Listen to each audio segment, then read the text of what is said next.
Bonjour à toutes et à tous et merci de votre intérêt et de votre présence à notre 6e matinale organisée par HR Consultancy Partners, le cabinet de conseil RH du groupe Randstad France.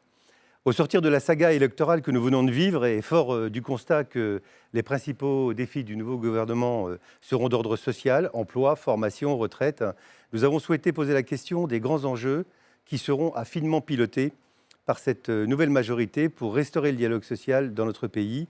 Dialogue social qui, on peut le dire, est au point mort depuis les derniers soubresauts de la loi travail, nous en reparlerons, ou du moins ce qu'il en reste. Pour ce faire, et comme à l'accoutumée, pour éclairer le sujet, un plateau de qualité, que je qualifierais même de prestigieux, que j'ai le plaisir de vous présenter. Madame Tilloy, bonjour. Bonjour. Vous étiez jusqu'au 31 mai 2017 directrice générale des ressources humaines et secrétaire générale du réseau SNCF, une entreprise dans laquelle le dialogue social a pour le moins une forte importance. Au sein de SNCF Réseau, vous avez cessé d'innover grâce au digital, qui a été, je pense, un moment important de votre contribution.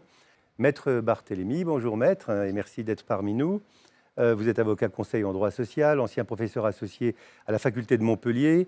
Vous êtes fondateur du cabinet Barthélémy en 1965, tout ça nous rajeunit. Vous êtes auteur de plusieurs ouvrages de doctrine, dont notamment Droit social, technique d'organisation de l'entreprise et réformer le droit du travail, que je vous présente ici. Pascal Pavageau, bonjour. Vous êtes secrétaire confédéral de Force ouvrière depuis 2009 et futur secrétaire général aux horizons de 2018, d'après ce que nous savons. En 2003, vous êtes élu secrétaire général du syndicat national des ingénieurs des travaux publics de l'État. Donc, vous avez naturellement une expérience de cette institution jusqu'en 2007, date à laquelle vous avez rejoint la Fédération nationale EFO. En 2009, vous avez été élu secrétaire confédéral chargé des secteurs économie et secteur public, confié vous êtes vu confier les dossiers de la fiscalité des services publics et du développement durable et des positions industrielles. Autant dire que vous avez une vision assez transverse de l'ensemble de ces sujets. Précisons aussi que vous avez coécrit avec Jean-Claude Maillet un ouvrage, « Il faut sauver le service public » en 2014. Luc Béril, bonjour. Bonjour. Depuis 2011, vous êtes secrétaire général de l'UNSA, vous êtes ex-professeur des écoles, un très beau métier. Vous avez d'abord milité au sein de la section parisienne du syndicat national des instituteurs, puis du syndicat des enseignants. Population qui, naturellement, est régulièrement impactée par le dialogue social concernant la réforme de l'éducation nationale. Vous souhaitez conduire votre organisation à la représentativité nationale en 2017, ce que nous vous souhaitons tous, en développant des actions en prise directe avec les salariés et le syndicalisme, qui a trop longtemps été délaissé selon vos dires. Donc nous aurons l'occasion d'en parler. Maître Barthélémy, j'aimerais vous proposer de poser le cadre de ce débat en vous interpellant sur un constat. Donc nous savons maintenant que le gouvernement aura une majorité parlementaire forte et que les contre-pouvoirs seront au niveau des corps intermédiaires qui vont être pleinement impliqués donc, dans la relance, la restauration et la redynamisation du dialogue social. Quelle incidence, à votre avis, cette situation va avoir sur les échanges et les débats que nous allons avoir dans les prochains mois? Les prérogatives des partenaires sociaux, des corps intermédiaires, sont inscrits dans la loi, l'article 1 du Code du travail en particulier, qui fait qu'en s'inspirant de ce qui a été conçu depuis longtemps au niveau du droit communautaire, toutes les dispositions législatives en préparation qui concernent le droit social et pas simplement le droit du travail doivent faire l'objet de concertations préalables. Le droit du travail est protecteur où il n'est pas. Au nom de l'efficacité économique, on ne détruira dans aucun pays civilisé le droit du travail. Parce que sa fonction génétique, c'est la protection de la partie faible. Cette fonction protectrice étant inévitable, consubstantielle même de la fonction du droit du travail, il y a deux façons de la concrétiser. Ou bien on considère que les salariés, d'une manière générale, même organisés, sont en état de telle situation d'infériorité qu'on ne peut pas créer un contrat qui soit équilibré, auquel cas on confie tout au législateur, et c'est bien ce qui s'est fait en France depuis très longtemps. Donc, qui n'a pas forcément toujours bien marché. Alors, est-ce qu'un droit légal hypertrophié qui s'occupe de choses qui ne sont pas forcément relatifs à des principes est plus protecteur qu'un droit du travail faisant une place prépondérante au droit conventionnel? Voilà la bonne question. Moi, je pense que non. Voilà pourquoi un droit plus contractuel, à mon avis, est de nature davantage qu'un droit légal à assurer la fonction protectrice génétique du droit du travail, mais qui, en plus, parce que cela permet d'adapter les normes au contexte particulier, concilie davantage l'économique et le social. Madame Thilois, le dialogue social, tel que vous l'avez expérimenté, accompagné et promu à la SNCF, est-ce qu'il rentre dans le cadre, effectivement, de ces problématiques?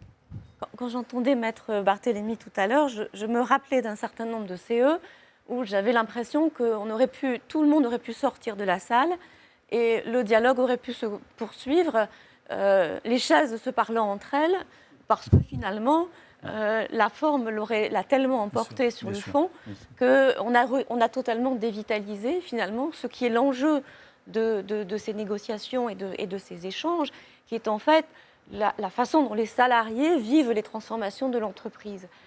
Vous évoquiez le fait que j'ai tweeté avec les salariés.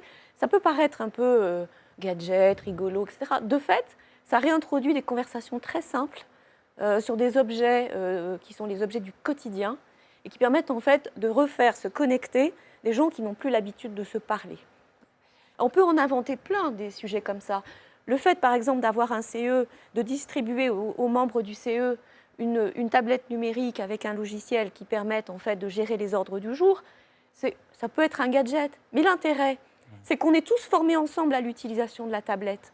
Et à l'occasion de la formation, on apprend, à galérer, entre guillemets, sur les mêmes sujets. Comme on galère sur les mêmes sujets, on se sent un peu moins sur un piédestal et du coup, le courant passe mieux. Ça n'a l'air de rien, mais c'est ça aussi, retrouver la confiance. C'est sur ces toutes petites choses de la vie quotidienne, en fait, que le travail se nourrit et prend sa qualité, et où les relations entre les managers et les syndicats reprennent de l'aisance et sortent du formalisme. Je ne dis pas que ça va prendre la place des instances.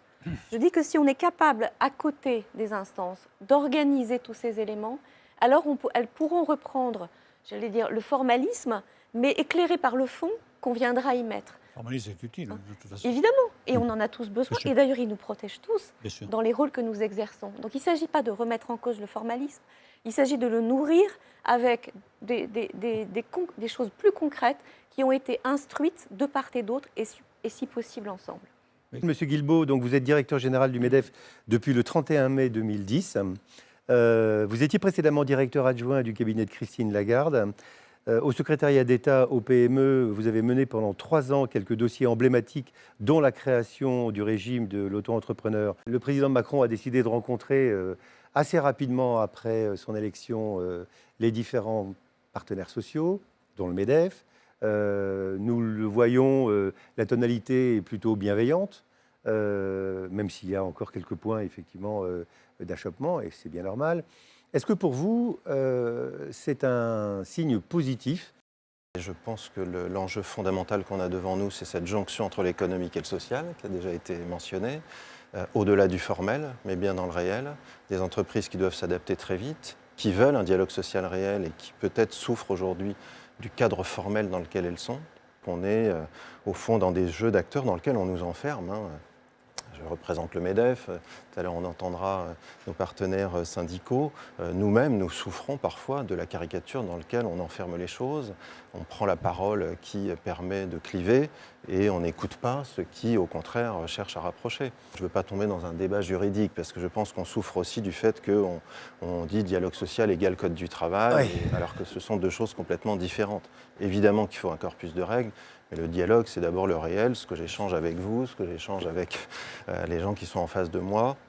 Est-ce que je comprends la même réalité? Est-ce que j'ai envie de faire la même chose? Monsieur Pavageau, dans ce nouveau contexte où, on l'entend bien, tout est open, où un certain nombre, en tout cas, de choses sont ouvertes, qu'est-ce que vous attendez de ces ouvertures et comment avez-vous envie, effectivement, de les optimiser? La première chose, c'est que la concertation qui s'ouvre actuellement ou qui a été ouverte par le nouveau président de la République et désormais le gouvernement, on va dire, stabilisé depuis cette semaine, se fasse de façon loyale. Donc, je note d'abord sur les éléments de concertation que la notion d'urgence est quand même très relative. Nous, on est prêts à discuter de tout, à porter nos revendications, à porter nos positions, mais on entend qu'en face, on dévoile clairement ce que l'on veut faire. Maintenant, le dialogue social. Moi, je voudrais rappeler qu'on a un rôle, nous, interlocuteurs sociaux, indépendamment du gouvernement, indépendamment du Parlement, indépendamment de la majorité politique qui est en place, de faire vivre aussi le dialogue social sur le plan interprofessionnel. C'est-à-dire, on n'a pas à attendre de la part d'un gouvernement, quel qu'il soit, ou d'un Parlement, de fixer nous-mêmes l'agenda, le calendrier et les sujets qu'on veut mettre à la négociation interprofessionnelle.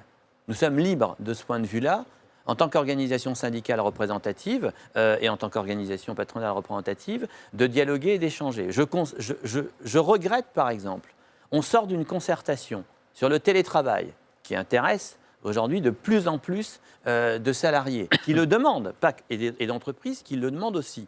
On sort d'une concertation de 4 mois entre donc, les 8 organisations syndicales et patronales représentatives qui aboutit à un texte qui est, on va dire, validé, qui est signé par les 8. Ça n'arrive pas souvent.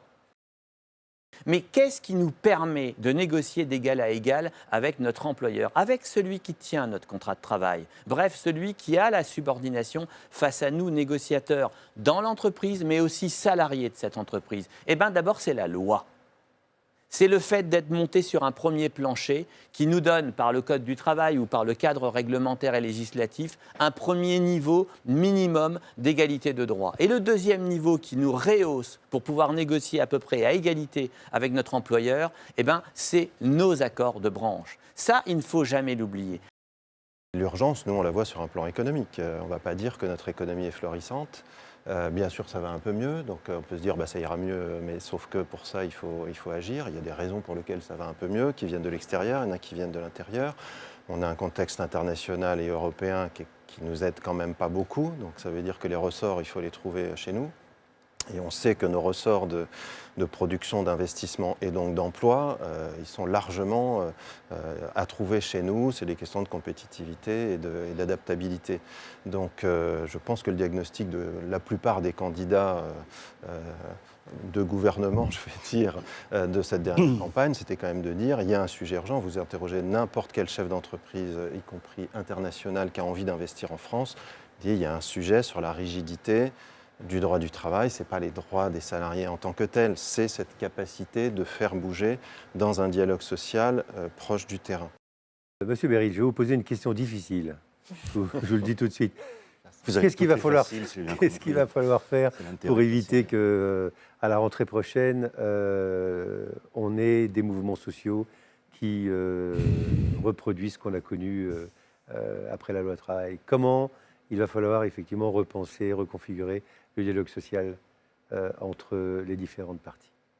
On vit quand même une profonde crise démocratique, de la démocratie politique, de la démocratie sociale aussi. Enfin, c'est de ça dont on est en train de parler. Et le vrai sujet sur lequel on attend le gouvernement, mais sur lequel on attend la société, les acteurs sociaux, dans lequel figurent les organisations patronales, les organisations syndicales aussi, mais plus largement, l'ensemble de la société civile organisée, qu'est-ce qui structure notre pays? Et la question de fond, c'est la question de l'acceptation sociale. On peut gloser sur les difficultés des partis politiques, comme si les organisations, les partenaires sociaux avaient un fonctionnement parfait, plébiscité, s'il y avait des files d'adhésion pour adhérer aux organisations syndicales, et si au niveau des entreprises, on ne se posait pas la question quel est l'intérêt quand même de faire référence à une organisation patronale, puisque désormais la représentativité patronale est juridiquement fondée. nous sommes dans un pays où la question du pouvoir d'État, c'est comme ça que ça s'est passé en France, a été surinvestie. Si on considère que, bon, bah, évidemment, on n'est pas gagnant sur tout, mais qu'on trouve quelque chose et qu'on comprend que si, que ça, etc., on a de l'acceptation sociale. Si on considère que ce texte est injuste, ben, fatalement, on va aller sur quelque chose où nous, syndicats, on le dira, et c'est notre rôle de le dire. Et si c'est vraiment injuste, ben, on le combattra. Hein. C'est assez simple. Je vous remercie infiniment de ces échanges et de la richesse de vos propos et de vos contributions. Il est temps pour nous de conclure. Je vous propose pour nos invités de poursuivre les échanges avec nos intervenants dans ce moment convivial qui nous est réservé maintenant. Et il me reste à vous souhaiter un très bel été, puisque en fait nous sommes à l'horizon, à l'orée du mois de juillet, en espérant effectivement que pendant cet été, un certain nombre de choses ne se passeront pas d'une manière déloyale, comme nous l'avons bien compris. Et naturellement, pour ma part, à vous proposer de nous retrouver à la prochaine matinale qui aura lieu sur la deuxième partie de cette année 2017, dont le thème sera, comme à l'accoutumée et comme ce jour, extrêmement proche de l'actualité. Madame, messieurs, encore merci. Mesdames et messieurs, je vous remercie de votre participation.